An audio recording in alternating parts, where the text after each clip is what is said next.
Okay, so let's take a look at archaeological methods. Starting with really the beginning. How do you find a site? How do you know where to dig? That's one of the most often asked questions, I think, of archaeologists. How do you know where to dig? We're going to look at that.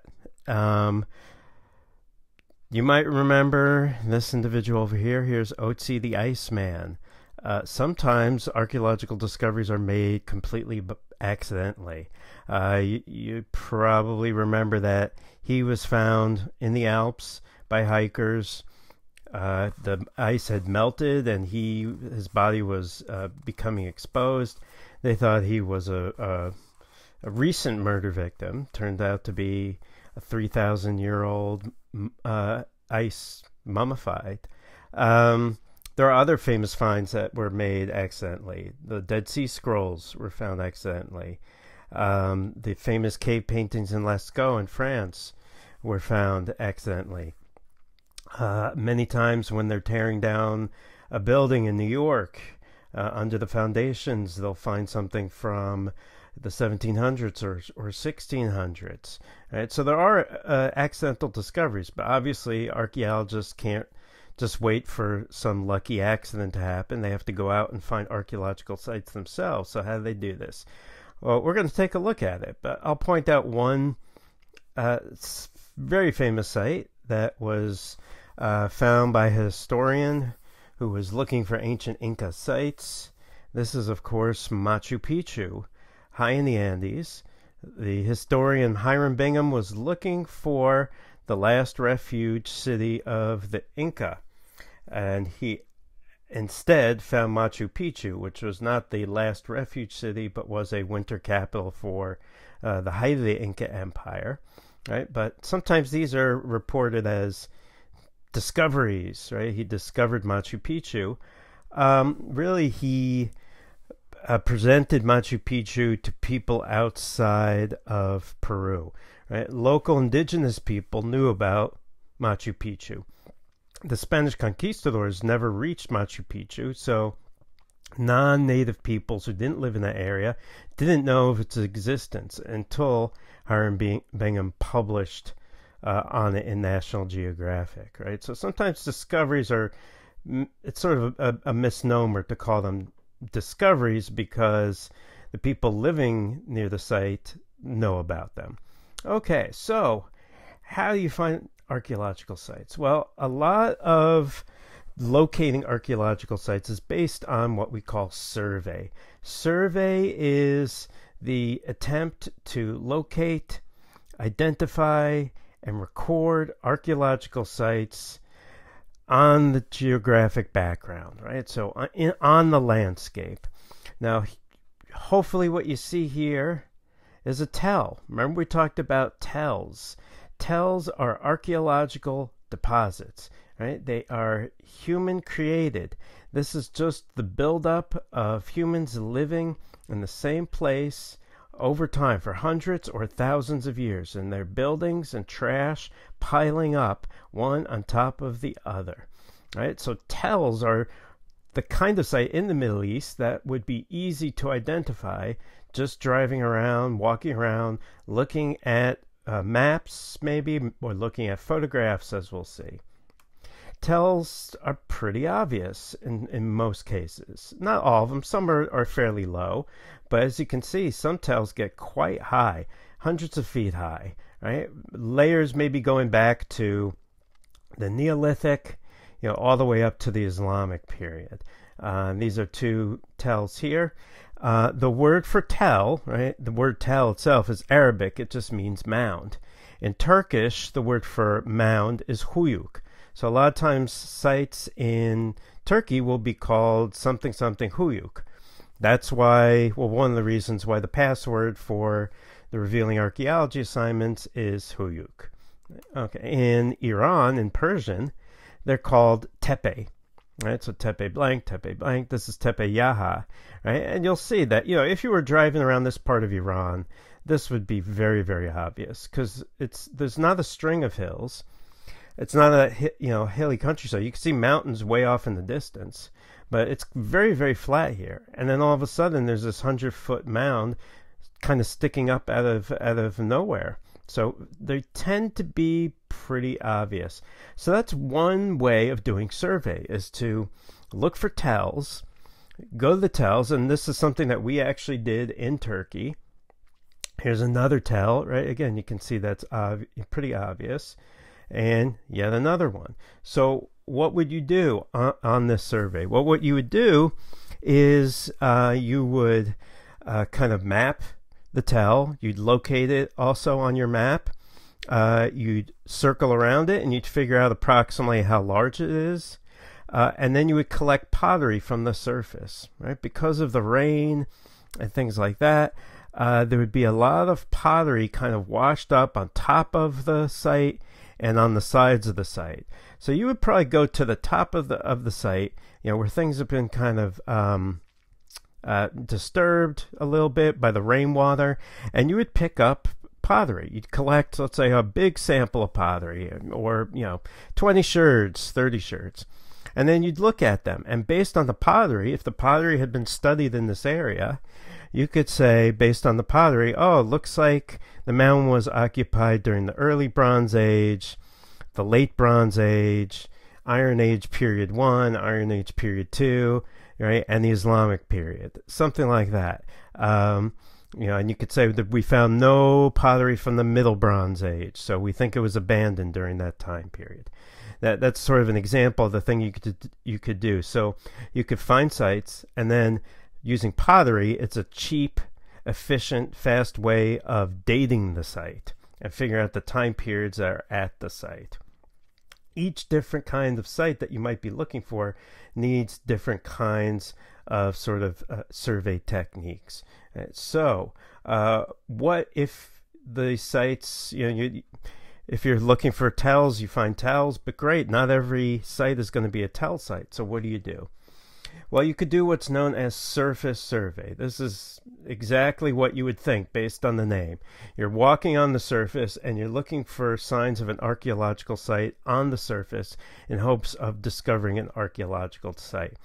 This is what we did at our site in Turkey, outside in the surrounding countryside around the site, because this is one of the important parts and the aspects of survey. Is, okay, we can dig the site here, right? But we have to have a context, right? Who is living near the site? What kinds of villages or other towns exist at the same time period in the surrounding area, right? If you don't do that, you're only getting a very micro view of one site. So you want to have a regional picture. That's a very important part of survey, right? Here's the site. You want to know, what is the countryside look like? Are there sites to this that date to the same time period that maybe had a relationship with this site? Okay, and so the way you do it is you typically go to plowed fields. Why plowed fields? If you talk to Arrowhead or artifact collectors in Michigan, they'll tell you that they tend to go to plowed fields. Think about it. A plowed field is one where the plow has gone back and forth and churned up the soil. So by churning up the soil, you're essentially bringing older earth with artifacts up to the surface. So usually in a plowed field, artifacts that typically would be buried under the ground are on the surface. So if you walk back and forth on the plowed field, you can pick up artifacts and hopefully identify an archaeological site. And that's exactly what we did in Turkey. This is a picture outside of the site where we're walking back and forth. You tend to want to walk in straight lines or transects. Right? This you can see is unsystematic survey. This is systematic. You're basically creating a mesh over the landscape, and as you walk this line, you pick up any artifact you find and map it in using GIS, Geographic Information Software, right? So every green dot represents a piece of pottery that was found. The large green dots represent a high concentration of pottery. All the red triangles indicate stone tools that were found. So we walked back and forth with the GPS and mapped in all the locations. And then based on the software, it said, this is where the ancient site is. This over here, yeah, we found some pottery and we found a little bit of pottery over here, but most likely this is just kind of background noise, because as stuff gets brought up to the surface on the site, then because of continued plowing, things kind of get spread around a little bit, right? So there's going to be kind of a scattering of artifacts away from the site. But this is most likely where the site is. Based on the pottery, we know what time period it dates to. So with these little handheld kind of computers and GIS, and also GPS, Global Positioning System, we were able to map in different sites. One thing we learned is that our site was larger than we thought, because off the site, from the same time period, we found pottery that indicates this was also part of the site. So we had the tell, but there are people who were living around the tell during the same time period. We also found a Neolithic site, medieval Islamic sites, just in this area, and we found others nearby. So that is a very good standard technique. You can also use other technology to assist you in your survey. So instead of going to the surface, or maybe instead of starting at the surface, you can go from the air. This is known as aerial remote sensing, right? So this is things that involve maybe high-tech equipment where you are not on the surface of the earth. You're not at that field site. You might be looking at pictures, photographs, things on your desktop that are taken from satellites or planes or drones or things like that, right? So in our survey, we had all of these satellite photos. You can see that blue and red, pink, right? These colors don't exist on the landscape. Why are they colored this way? Why are these satellite photos these colors? Because satellites use different wavelengths of light, and you're going to see an example of this in Egypt. And different wavelengths of light will give you a different view of the surface of the earth. Different things will be highlighted. Things that would be invisible under normal wavelengths of light will suddenly become visible. And so it's using different kind of spectra of light. In the old days, they would typically use aerial photos, and you can still learn a lot from aerial photos, because sometimes things are sticking up on the ground, creating shadows. When you take the picture, this is a site in Mesopotamia, right? And you can see the outlines of walls pretty clearly. Another thing that happens, sometimes there are things that are underneath the ground. And so if you were on the ground, you wouldn't see walls sticking up. But they still can show up in aerial photos, right? So this is sort of looking at this field from the ground view, right? You could see a couple of straight lines, but when you look at it from the air, you see a complete outline of a building. There's nothing sticking up on the surface. What exactly is going on? Well, what's going on is that because there's something buried in the earth, the roots of the crops, right, actually have more moisture than the crops surrounding it. So during, let's say a particularly dry period, the crops around, let's say, the walls might dry out quickly. But the crops or the plants that are growing right on top of the walls might have more moisture, and they will actually show up. So what you're seeing is crop marks or soil marks. These there's nothing again at the surface. It's just that the plants or vegetation are growing differently, specifically in the configuration of what is actually under the ground. Here's another example, right? You can see there are track marks from the tractor, but you can see these two circles here. This is indicating that there is something buried underneath the ground. Because there were particularly dry summers in Ireland and the UK a couple summers ago, lots of sites that archaeologists had no idea existed were suddenly found using aerial survey, right? Because of the drought, crops and vegetation outside of these, where these buried structures were, dried out and became yellow. And the plants are growing right on top of these things. Again, this is just completely flat and level. Had more moisture and were still green. And so you can see these circle enclosures really showing up distinctly in the picture. I forgot how many they identified, but it was a couple of hundred new sites were found. Right?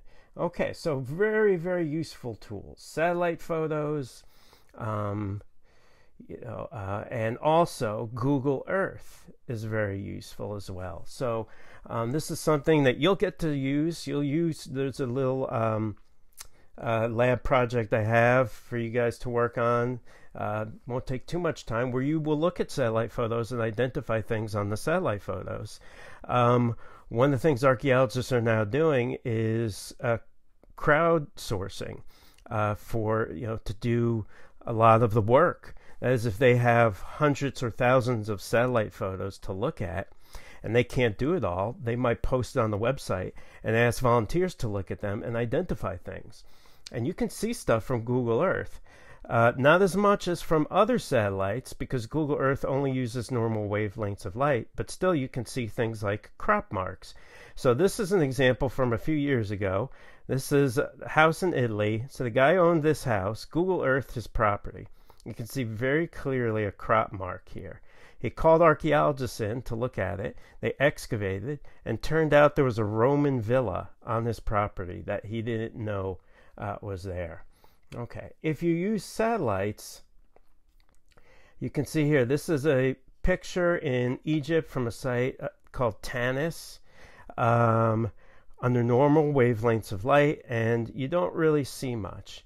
Under infrared wavelengths of light, the things that are buried in the ground will actually reflect or absorb the infrared spectra differently, and it will show up as a picture. So you can see the outlines of buildings and houses here that are not visible at all under normal wavelengths of light. So these satellite photos give us a whole new window into ancient sites, this aerial remote sensing.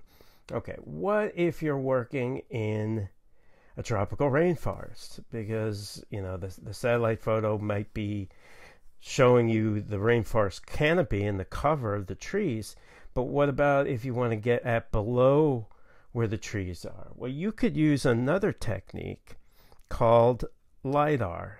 LiDAR is light detection and resonance, I believe is what it stands for. It uses lasers, right? And essentially what happens is, over, let's say, a rainforest area, a helicopter or drone will fly over it with LiDAR, and the LiDAR equipment will shoot out laser points, or lasers, millions of lasers.